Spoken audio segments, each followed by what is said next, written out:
bel oxymore pour une noble cause. Les guerrières de la paix réunies cette semaine à Essaouira pour lancer le premier appel international des femmes pour la paix. C'est à l'occasion de la journée internationale des droits de la femme. Anna Assouline, bonjour. Vous êtes dans la Cité des Vents à Essaouira, dans le sud du Maroc, et vous êtes à l'origine de ce beau projet. Alors on vous présente en quelques mots. Vous avez écrit et réalisé ce film, Les guerrières de la paix, qui raconte comment en 2014, quelques femmes israéliennes et palestiniennes ont décidé de créer un mouvement informel, Women Wage Peace, pour demander à leurs dirigeants de retrouver le chemin du dialogue. Merci d'abord de prendre un peu de temps pour répondre à nos questions, parce que vous êtes très occupés à Essaouira cette semaine. En quoi les femmes, d'abord, plus que les hommes, peuvent-elles être des messagères de paix ? Alors ça, c'est une question qu'effectivement on nous pose assez souvent, et je crois qu'on a toutes des réponses qui peuvent être un peu différentes, mais si on doit trouver quelque chose de commun, quelque chose qui nous rassemble, nous, on n'est pas vraiment dans une vision caricaturale qui consisterait à dire que les femmes sont plus apaisées, plus empathiques, plus douces. Il existe évidemment chez les femmes aussi des femmes capables des pires sentiments, de violence, etc.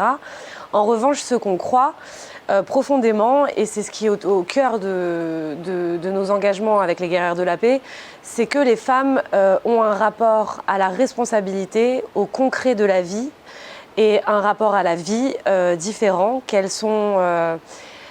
défendent la vie, et que c'est cela qui rassemble toutes ces femmes qui ont des combats, des histoires, des réalités totalement différentes. Là, par exemple, à Essaouira, on va rassembler des femmes de pays très différents qui vivent des conflits ou des oppressions qui ont des origines très diverses, mais ce qui nous rassemble toutes, c'est vraiment cet ancrage dans la vie, cette volonté de préserver et de défendre la vie plus que tout. Alors pour ce forum, vous avez invité des femmes qui, dans leur pays, sont les fers de lance du combat pour la paix. Je pense notamment à cette prix Nobel iranienne, Shirin Ebadi. Alors à ce rendez-vous international, on a rassemblé des femmes très différentes, avec des profils très très différents, principalement des femmes de la société civile, des femmes de terrain qui sont engagées dans leurs pays respectifs. Donc nous avons des femmes israéliennes, palestiniennes, comme vous en avez parlé, des femmes qui font partie du mouvement Women Wage Peace, mais aussi des femmes engagées dans le mouvement qui a été créé il y a quelques mois de femmes palestiniennes, Women of the Sun. Il y a donc cette femme iranienne, prix Nobel de la paix, le docteur Shirin Ebadi, qui nous fait aussi l'honneur de sa présence.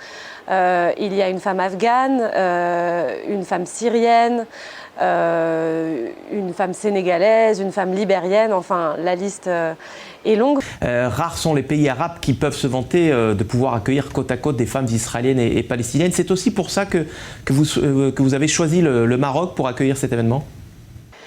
Tout à fait. Alors quand ce projet de Forum mondial des femmes pour la paix est né, très vite et comme une évidence, ce lieu emblématique et magique qu'est Essaouira nous est venu pour ancrer vraiment la naissance de ce mouvement ici. Il se passe au Maroc depuis des années déjà, et ça a commencé avec notamment la Constitution de 2011 qui a choisi d'ancrer dans le marbre la pluralité des origines et de l'identité marocaine, qui mentionne dans son préambule les origines hébraïques, andalouses, berbères, etc. Depuis ce chemin, et pour parler d'un grand monsieur qui nous accueille ici, André Azoulay, qui fait un travail inestimable dans le sens de cette réconciliation et de ce dialogue.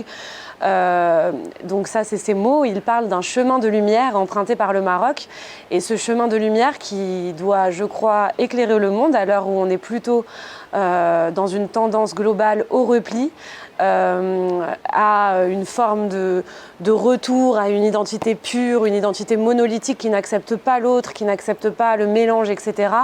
Le Maroc a compris que cette altérité fait partie de son identité, et qu'on est beaucoup plus fort quand on reconnaît toutes les composantes de notre histoire, et je crois que c'est un bel exemple qui devrait aujourd'hui inspirer le monde entier.